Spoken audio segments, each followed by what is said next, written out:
Hey fam, it's Anthony, and this is episode 3 of Ask Anthony. A few little updates before we get into answering some of these questions. Trying to get down to 207 by the end of this week. I was 208.8 was my lowest weigh-in, so I'm consistently trying to lose 1 to 2 pounds a week. The cut's going great. I'm feeling better and better by the day. Losing weight really helps a lot with how you feel, how you look, so it's always fun to lose weight. Cutting's going great. I'm trying a lot of different things tactically with all my social media, Instagram, YouTube, Quora, Facebook, etc. Just trying to figure out ways how to drive traffic, how to drive growth, keep building this brand so I can keep providing value and create something great in the long term, because that's really what it's all about, is legacy for me. I really want to build something that I can look back on and feel great about and just know that I provided value with my vehicle, fitness, and created a great community to go with that. So with that small update, let's get into answering some of these questions. Let's go. Are six-pack abs overrated? No, I don't think six-pack abs are overrated. There's a reason why they're so highly valued. There's this cliche saying that you want what you cannot have. Everybody wants six-pack abs, but not everybody gets six-pack abs. It takes a tremendous amount of work to get six-pack abs. They definitely don't come overnight. They incorporate a lot of values that I personally value: discipline, hard work, consistency, you name it. So no, I do not think six-pack abs are overrated. It takes some sacrifice to get them. It takes real patience, time, hard work. It's just some great values to have in achieving six-pack that come along with achieving six-pack abs. So no, I don't think they're overrated. They're actually the springboard for my whole career, what I hope to become, building upon, fitness, this whole genre, this whole theme. I mean, six-pack abs essentially is what made me. That's what got me going. It's what built this whole idea around fitness and created this whole mantra, you know what I mean? So for me, definitely not overrated. They're like my staple, they're my thing. So no, in my opinion, not overrated. Can I take creatine if I am a beginner in the gym? Yes, you can take creatine, and everybody should be taking creatine. Creatine is one of the most research supplements on the market. It's one of the cheapest supplements on the market. Everybody should be taking creatine, in my opinion.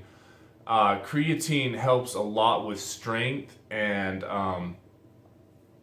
pretty much just overall strength. I mean, a lot of people get the misconception that creatine makes you hold more water. What it actually does is it makes you retain more water. Sodium is what causes you to hold more water. So if you eat a bunch of salt, your body's gonna hold more water.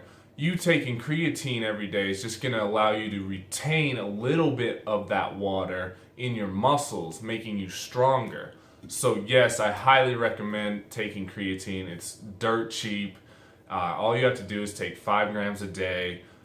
If you're a male, 2.5 grams. If you're a female, it's really, it's a supplement that you should be taking. If you're not taking, it definitely won't hurt. And if you have any fears or worries about it, check out this site called examine.com. It goes over the benefits, the downfalls, the downsides of all these supplements you have questions about. So check out examine.com.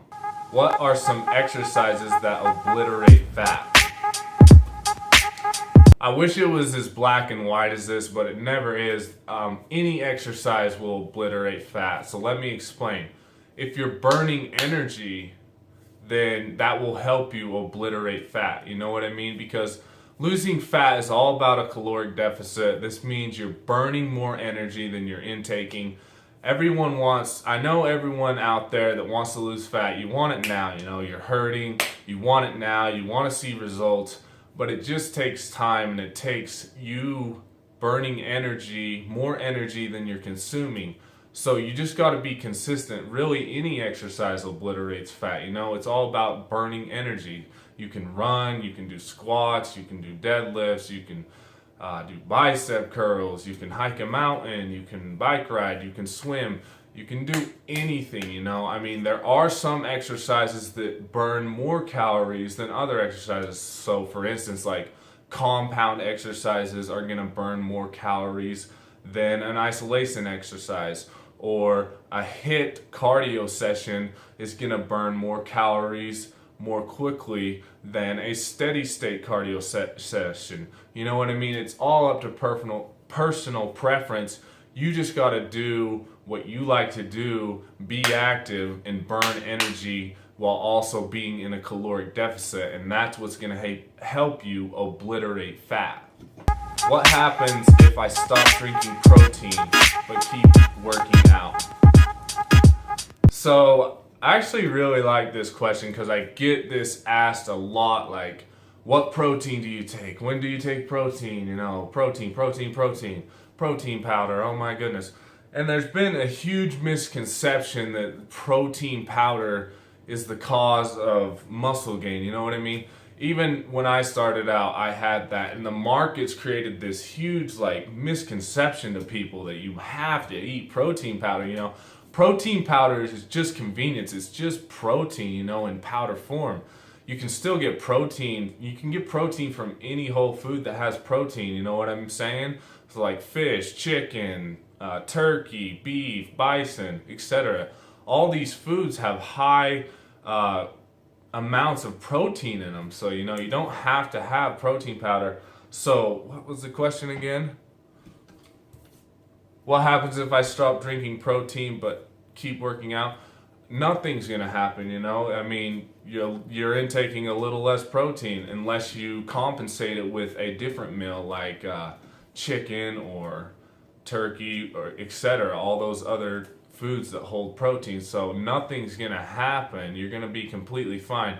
The main focus you need to worry about is just make sure you're hitting your macros and your calorie numbers, and you're going to be completely fine. So you don't even have to take protein powder. It's just a convenience tool. Intermittent fasting. How many times should we eat between noon and 8 p.m. if this is our eating window? So this is a question I get asked quite a bit actually, is how many meals should we have, etc. And for intermittent fasting, and for meal timing in general, it does not matter how many meals or when you eat, unless you're intermittent fasting. For intermittent fasting, if you have your window set up between noon and 8 p.m., you can eat as many meals as you want in between that time period. Now, the key is you still got to hit your calorie numbers, you still got to hit your macro numbers, but you can space it out however many times you want. Meal timing really means nothing. Like, you don't have to worry about meal timing. There is some advantages to timing your carbohydrates, you know, maybe say right before you go to the gym to give you that energy, give you that pump. But for overall growth and fat loss, etc., meal timing really has nothing to do with anything other than if you're intermittent fasting, you have to eat in this time frame and you can have as many meals as you want, so it really doesn't matter. With that, I hope you guys enjoyed this Ask Anthony episode. Give it a big thumbs up if that helped you guys out, if you liked that. Thank you for watching. Don't forget to subscribe. I release a new video almost every single day, so if you subscribe, you'll be notified every time I release a new video. On your way out, hit that subscribe button. Talk soon.